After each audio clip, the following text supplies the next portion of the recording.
March 25, andito kami sa Namnam Canteen. Dito kami magla-lunch.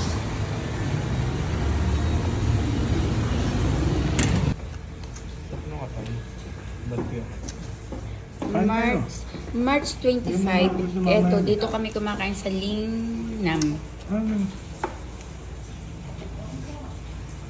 Nam-nam. Namnam pa na. Buray na lang yung eto. Lunch ito, pero ang kinain ko lang ay talagang atay. Kasi sa bahay kumain na ako, nag-duck rice ako eh. Ito ang aking bunso, si Binbin. 1 taon na lang, graduate na ang anak ko, pharmacy. Ito si Jade naman, graduate na ng seaman.